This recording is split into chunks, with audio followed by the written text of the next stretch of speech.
Hello students. Axion academy के YouTube channel में आपका स्वागत है। स्टूडेंट्स, आज हम लोग इलेक्ट्रिसिटी का पार्ट 6 पढ़ेंगे और ये थ्योरी बेसिस पे लास्ट पार्ट होगा और इसके बाद आने वाले नेक्स्ट वीडियो में हम लोग न्यूमेरिकल डिस्कस करेंगे। बट बिफोर दैट, अगर आप इस चैनल पे नए हैं तो चैनल को सब्सक्राइब कीजिए और अपने फ्रेंड्स के साथ शेयर भी कीजिए। तो चलिए आगे हम लोग पढ़ते हैं। सबसे पहले पावर। पावर क्या होता है? तो power of an electrical appliance is defined as the amount of energy consumed per second. Means किसी इलेक्ट्रिकल अप्लायंस का पावर पर सेकेंड जितनी भी ऊर्जा की खपत करता है उसे उस इलेक्ट्रिकल अप्लायंस यानी विद्युत उपकरण का पावर कहते हैं यानी शक्ति कहते हैं। And it is denoted by capital P. इसको कैपिटल पी से डिनोट करते हैं और इसकी एसआई यूनिट है वॉट। क्लियर? और यहाँ पे पावर से रिलेटेड फार्मूले लिखे हुए हैं, वो आपको अच्छे से लर्न कर लेना है। P equal to V I और I square R equal to V square upon are.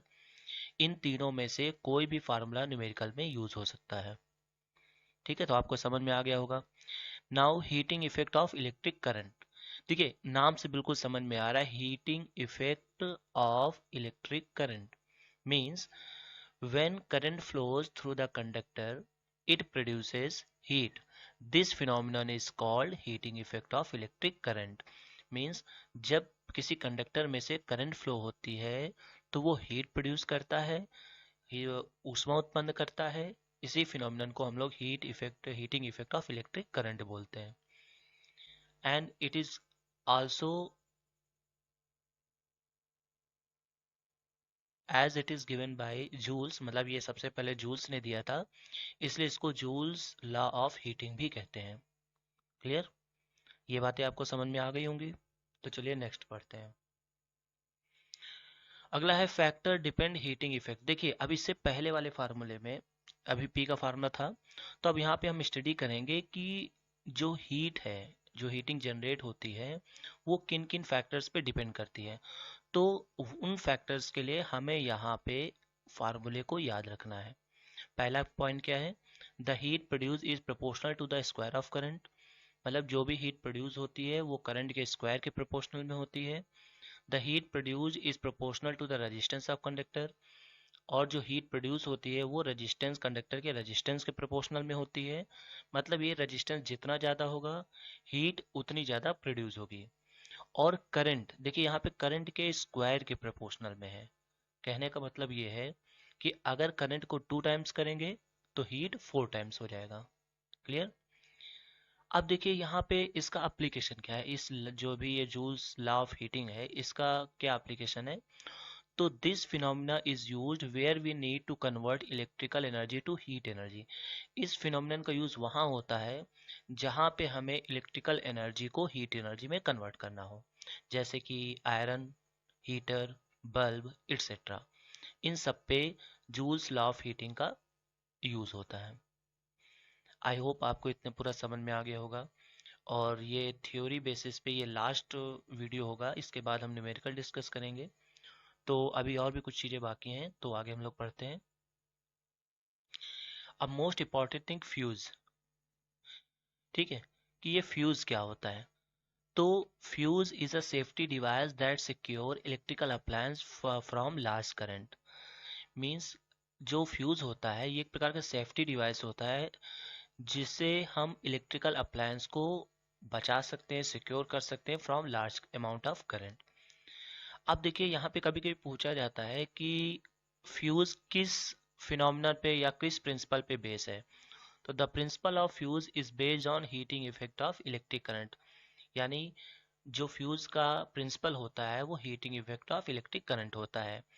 The fuse is made of N alloy. और फ्यूज जो बना होता है वो एलॉय से बना होता है जो कि टिन और लेड होता है। टिन और लेड का मिक्सचर, इसी को हम कहते हैं alloy. And this wire has low melting point and moderate resistance. जो भी वायर वहाँ यूज होता है उसका मेल्टिंग पॉइंट लो होता है और रेजिस्टेंस मॉडरेट होता है। Now working of fuse. When there is a short circuit, जब कभी शॉर्ट सर्किट होता है, large amount of current pass through the wire, उस केस में बहुत ज़्यादा अमाउंट में वायर में से करंट पास होता है जिससे वायर हीट हो जाता है एंड मेल्ट। और वो मेल्ट हो जाता है, जिससे पूरा सर्किट ब्रोक हो जाता है और आगे डैमेज नहीं होता। क्लियर। अच्छा, इसमें एक ये बात भी ध्यान रखनी है कि फ्यूज को किस वायर में जोड़ते हैं। देखिए जनरली नॉर्मल वायर होता है और लाइव वायर होता है, तो हम यहाँ पे न्यूट्रल वायर में ना जोड़ करके इसको लाइव वायर में इस फ्यूज को जोड़ते हैं। ये आपको ध्यान रखना है, क्योंकि कभी कभी पूछ लिया जाता है कि फ्यूज को किस में जोड़ते हैं, तो लाइव वायर में। आई होप आपको ये पूरी तरीके से समझ में आ गया होगा। सो आगे हम पढ़ेंगे किलोवाट आवर। देखिए बहुत ज़्यादा इंपॉर्टेंट है और ये पूछा भी जाता है कि किलोवाट आवर क्या होता है। तो this is a commercial unit of power और इलेक्ट्रिकल एनर्जी। मीन्स अगर एग्जाम में आता है कि what is the commercial unit of electrical energy और पावर, तो हम बोलेंगे kilowatt hour. It is also called unit, और एक किलोवाट आवर को एक यूनिट कहा जाता है। जैसे अभी घरों में जब लाइट मीटर होता है तो उसमें हम कहते हैं कि 1 यूनिट उठा, 2 यूनिट उठा, 200 यूनिट उठा, तो उस यूनिट का मतलब होता है किलोवाट आवर। ठीक है। उसके बाद यहाँ पे इसको यहाँ पे कभी कभी पूछा जाता है कि how many joules are there in 1 kilowatt hour. 1 kilowatt hour में कितने जूल होते हैं। So 1 kilowatt hour equal to 3.6 into 10⁶ joule. अब अगर हमें यूनिट निकालना हो तो उसके लिए फार्मूला क्या है, क्योंकि एग्जाम में ये न्यूमेरिकल में पूछा जाता है जिसमें हमें टोटल कॉस्ट निकालनी होती है इलेक्ट्रिसिटी की। तो उस केस में हम यहाँ पे फार्मूला लगाएंगे number of unit equal to watt into hour into day upon 1000। और जब टोटल कॉस्ट निकालनी होती है तो नंबर ऑफ यूनिट जो यहाँ से आता है उसको हम रेट से मल्टीप्लाई कर देते हैं। तो आई होप आपको पूरा वीडियो समझ में आ गया होगा। अगर कोई डाउट है तो आप डिस्क्रिप्शन में कमेंट करके बता सकते हैं। और अगर आपने अभी तक चैनल को सब्सक्राइब नहीं किया है तो प्लीज़ चैनल को सब्सक्राइब कीजिए, फ्रेंड्स के साथ शेयर कीजिए। Thank you.